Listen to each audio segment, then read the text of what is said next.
Good morning students. आज हम लोग क्वार्टाइल डेविएशन के बारे में पढ़ेंगे। सबसे पहले हम देखते हैं डिस्पर्शन, जिसका अर्थ होता है विसरण। The property which denotes the extent to which the values are dispersed about the central value is called dispersion. It is also known as spread, scatter और variability. Its provide a quantitative measure. तो विचलन या विचलनशीलता का अर्थ है spread means फैलाव या scatteredness, scattered यानी बिखराव। किसी वितरण में प्राप्तांक कितने फैले हुए हैं या बिखरे हुए हैं। डिस्पर्सन से हमें यह पता चलता है कि कोई भी डिस्ट्रीब्यूशन, कोई भी वितरण जिसको हम डिस्ट्रीब्यूशन कहते हैं, उसमें जो स्कोर्स होते हैं, जो इंडिविजुअल स्कोर्स है, वो कितने फैले हुए हैं, कितने स्प्रेड है या कितना स्कैटर है। किसी समूह या प्रतिदर्श में प्राप्तांकों में भिन्नता की मात्रा कितनी है, या कोई एक ग्रुप हो या कोई भी एक सैंपल हो, उस समूह या उस सैंपल में जो प्राप्तांक है, जो स्कोर्स है, उसमें कितना भिन्नता है। किसी समूह में कोई व्यक्तिगत प्राप्तांक, इंडिविजुअल स्कोर्स, समूह के औसत प्राप्तांक यानी एवरेज स्कोर्स या मध्यमान से की सीमा तक भिन्न है। यह भिन्नता जितना ही अधिक होती है, विचलनशीलता उतना ही ज्यादा समझा जाता है। यानी जैसे कि इसमें कहा गया कि the property which denotes the extent to which the values are dispersed about the centre value is called dispersion. That means कोई भी व्यक्तिगत प्राप्तांक उसके एवरेज स्कोर से, उसके सेंट्रल वैल्यू से की सीमा तक भिन्न है। यह भिन्नता जितनी ही अधिक होगी, उनका जो डिस्पर्सन होगा, उनका जो वेरिएबिलिटी होगी, वो उतना ही अधिक होगा।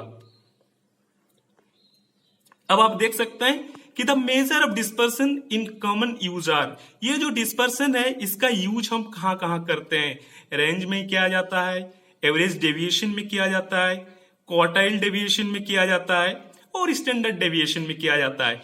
अक्सर ये क्वेश्चन नेट में पूछा जा चुका है। आज यूजीसी नेट आप देख रहे हैं, ये क्वेश्चन जो है नेट में पूछा जाता है। यहाँ पे जो ऑर्डर है, ये जो आप ऑर्डर देख रहे हैं, ये असेंडिंग ऑर्डर में है। यानी पहले रेंज होगा, फिर एवरेज डेविएशन होंगे, फिर क्वार्टाइल डेविएशन होंगे, फिर स्टैंडर्ड डेविएशन होंगे।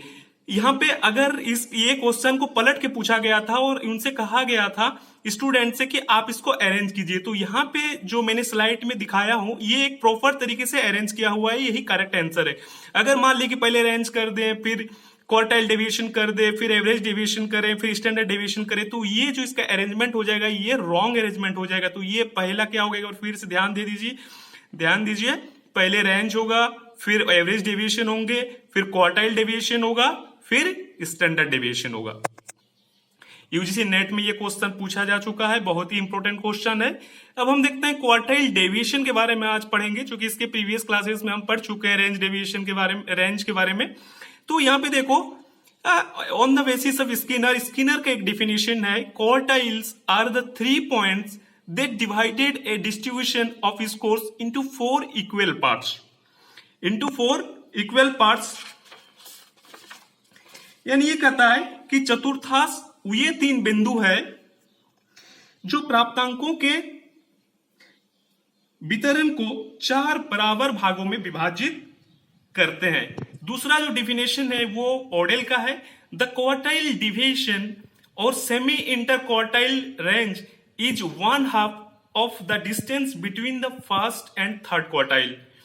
ये ऑर्डर का ये कहना है कि प्रथम और तृतीय चतुर्थांशों के बीच की दूरी बीच की आधी दूरी होती है। यानी क्वार्टाइल डिवीजन क्या होता है, जो फर्स्ट क्वार्टाइल और सेकंड और थर्ड क्वार्टाइल के बीच की दूरी की आधी होती है। तो यही क्वार्टाइल का डिफिनेशन है। अब हम देखते हैं इनके कुछ फॉर्मूले हैं। जब मैंने पिछले क्लास में आपको बताया था कि when raw data are given, है ना, तो मैंने कहा था कि जो डेटा होते हैं वो 2 टाइप्स के होते हैं, एक अनग्रुप डेटा होता है और एक ग्रुप डेटा होता है। तो जब अनग्रुप डेटा होगा तो उस कंडीशंस में हम किस फॉर्मूला को यूज करेंगे, जब ग्रुप डेटा होगा उस ड्यूरेशन में हम किस फॉर्मूला को यूज करेंगे। तो यहाँ पे जो मैं आपको बताया हूं, ये ऑलरेडी अभी अनग्रुप डेटा से रिलेटेड ये फॉर्मूला है।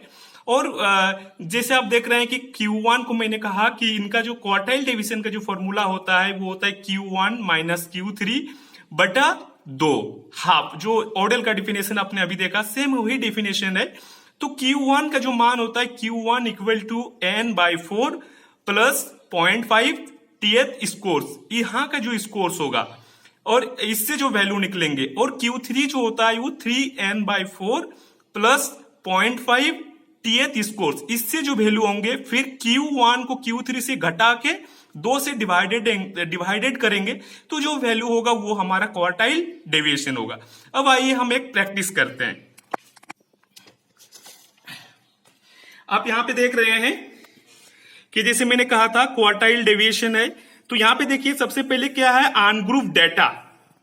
अनग्रुप डेटा ये दिया हुआ है, तो पहले आप देखिए when raw data are given, मैंने आपसे कहा कि when raw data are given, यानी अनग्रुप डेटा के बारे में मैंने ये बता रहा हूं, ये जो आपको अभी बताएंगे। तो पहले 9 है, when raw data are given पहले 9 है, फिर 14, फिर 27, फिर 35, फिर 3, फिर 13, फिर 28, फिर 7, फिर 12, फिर 19, फिर 24, फिर 10, फिर 15, फिर 18 और 29। तो इस टाइप के देने के बाद हमको क्या करना है, जब हम इनका कैलकुलेशन करेंगे तो सबसे पहले हमको rearrange the data on ascending order. सबसे पहले हमको इसको क्या करना है, रीअरेंज करना है इस डेटा को।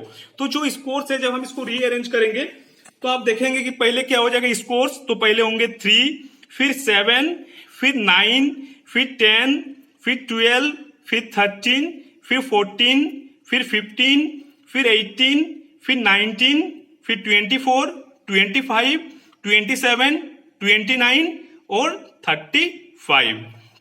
अब इसमें क्या करना है हमको, अब नीचे इसी स्कोर्स को हमको ऑर्डर देना है या रैंक, ऑर्डर या रैंक प्रदान करना है। तो आप 1, 3 जो है इसको 1, 2, 3 करके ऐसे बढ़ते क्रम में लिखेंगे, तो निश्चित तरीके से असेंडिंग ऑर्डर में तो आपके 15 स्कोर्स है, तो आपको कितना रैंक हो जाएगा, हाईएस्ट 1 से लेकर 15 तक आपके रैंक होंगे। अब मैंने आपको क्या कहा, यहाँ पे आप यहाँ पे देख रहे हैं कि Q1 इक्वल टू क्या है, n/4 प्लस 0.5 टीएथ स्कोर्स।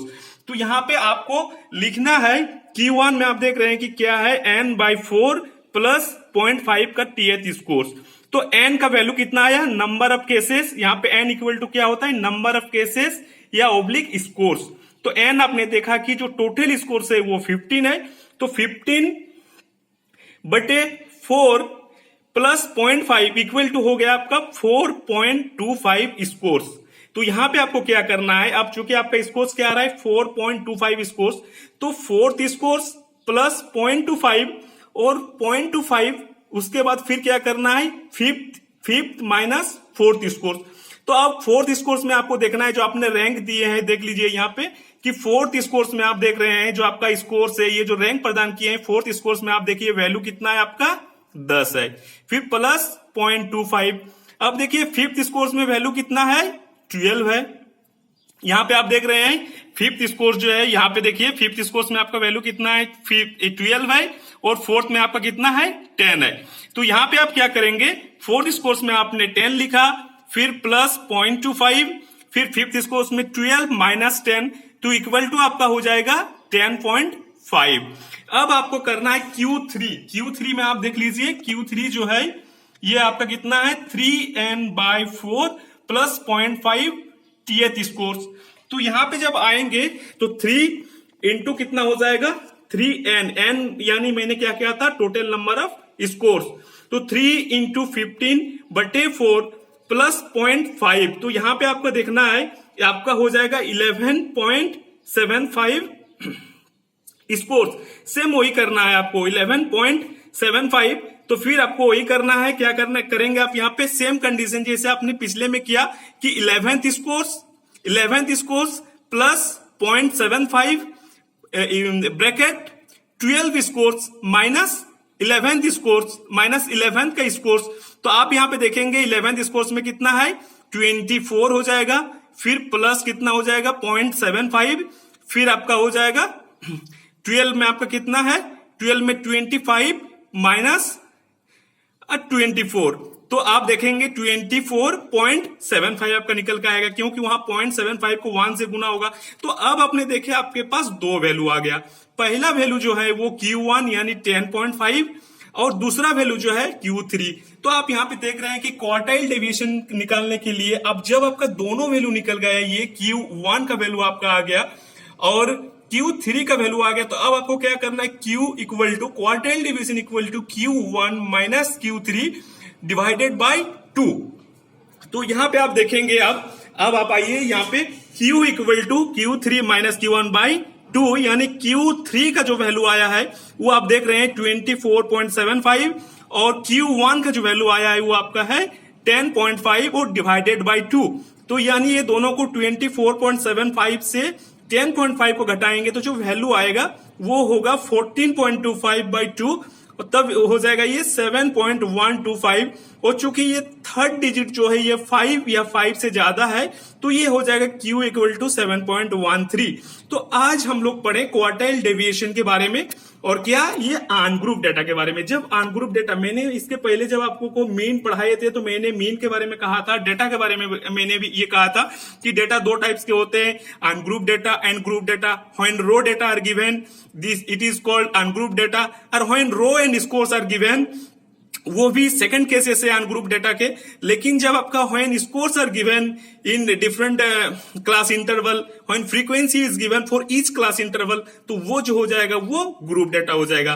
तो मुझे उम्मीद है कि आप इस टाइप से घर में प्रैक्टिस करेंगे और जो डेटा है, जितने सारे स्टैटिस्टिक्स से रिलेटेड जो भी चीज बताया गया है, आप इसको बारीकी से पढ़ेंगे और घर में प्रैक्टिस करेंगे। फिर हम कल मिलते हैं ग्रुप डेटा से लेकर ग्रुप डेटा से रिलेटेड क्वेश्चन हम सॉल्व करेंगे।